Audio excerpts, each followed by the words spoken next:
Hello दोस्तों, जय श्री कृष्णा। सबसे बेस्ट कहानियों में आप सभी का बहुत बहुत स्वागत है। आगे बढ़ने से पहले अगर आपको ये कहानी पसंद आए तो प्लीज़ वीडियो को लाइक करें, शेयर करें और हमारे चैनल को सब्सक्राइब करना बिल्कुल ना भूलें। तो चलिए बिना देर किए कहानी की शुरुआत करते हैं। किसी गांव में एक सास और बहू रहती थी। सास बहुत दुष्ट थी, अपनी बहू को सताती रहती थी। बहू बेचारी सीधी सादी सास के अत्याचारों को सहती रहती थी। एक दिन तीज का त्यौहार था। बहू ने अपने पति की लंबी उम्र के लिए व्रत रखा। मोहल्ले की सभी औरतें अच्छे अच्छे पकवान बना रही थी। नए नए कपड़े पहनकर और सज संवर कर मंदिर जाने की तैयारी कर रही थी। पर सास ने अपनी बहू से कहा, अरे कल मुही, तू बैठे बैठे यहाँ क्या कर रही है? जा, खेत में मक्का लगा है, कौवे और तोते फसल नष्ट कर रहे हैं, जाकर उन्हें उड़ा। बहू ने कहा, माँ आज तो मेरा व्रत है, मैं तो पूजा की तैयारी कर रही थी, आज मुझे मंदिर जाना है। सास ने कहा, तू सज संवर कर मंदिर जाकर क्या करेगी, कौन सा जग जीत लेगी? और बहू को गालियाँ देने लगी। बहू बेचारी क्या करती, मन मार कर जाना पड़ा, लेकिन उसे रोना आ रहा था। उसकी आंखें भर आई। वह और औरतों को मंदिर जाता देख रही थी। औरतें मंगल गीत गा रही थी। उसके सब अरमान आंखों से टपक रहे थे। वह आज सजना चाहती थी, अपने पति के नाम की चूड़ियाँ पहनना चाहती थी, मांग में अपने पति के नाम का सिंदूर लगाना चाहती थी और वह साड़ी पहनना चाहती थी जो उसके पति ने अपनी पहली कमाई से उसे दी थी। आज उसके लिए मंगल कामना ईश्वर के चरणों में जाकर करना चाहती थी। वह अंदर ही अंदर रो रही थी और खेत की तरफ जा रही थी। खेत पर पहुंचकर वह कौवे उड़ाने लगी।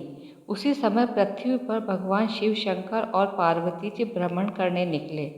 पार्वती जी को बहू का रोना देखकर दिल भर आया। उन्होंने शिव शंकर जी से कहा, हे नाथ, देखिए तो, कोई अबला नारी रो रही है।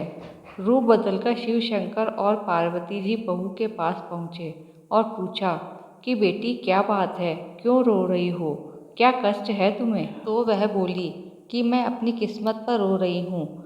आज तीज का व्रत है, गांव की सारी औरतें पूजा पाठ कर रही है और मेरी सास ने मुझे यहाँ कौवे उड़ाने के लिए भेज दिया है और मैं अभागी यहाँ कौवे उड़ा रही हूँ।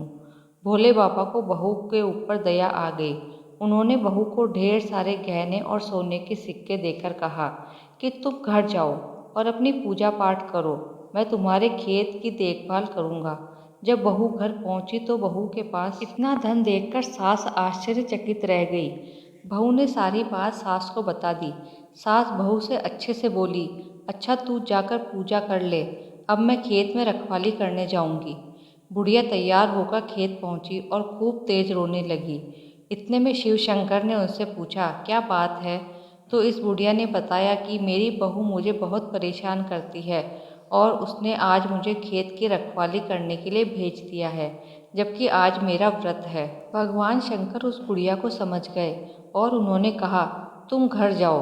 तो बुढ़िया ने कहा कि आपने तो मुझे कुछ दिया ही नहीं। तो भोले बाबा ने कहा कि घर जाओ, तुम्हें मिल जाएगा। जब वह घर पहुंची तो उसके पूरे शरीर में छाले पड़ गए। बुढ़िया बहू को गालियां देने लगी। बहू ने पूछा तो बुढ़िया ने पूरी कहानी बताई। तब बहू ने कहा कि भगवान हमेशा सरल, सच्चे और भोले भाले लोगों की ही सहायता करते हैं, लालची लोगों की नहीं। तो दोस्तों, ये थी हमारी आज की कहानी। आपका क्या कहना है इस कहानी के बारे में? कमेंट करके हमें ज़रूर बताएं। वीडियो को लाइक कर दीजिए और इसी तरह की कहानियाँ लगातार देखने के लिए चैनल को सब्सक्राइब करके घंटी को दबाकर ऑल पर सेट कर लीजिए, ताकि आने वाली वीडियो का नोटिफिकेशन आपके पास तुरंत पहुँचे। मिलती हूँ अगली वीडियो में, तब तक के लिए धन्यवाद।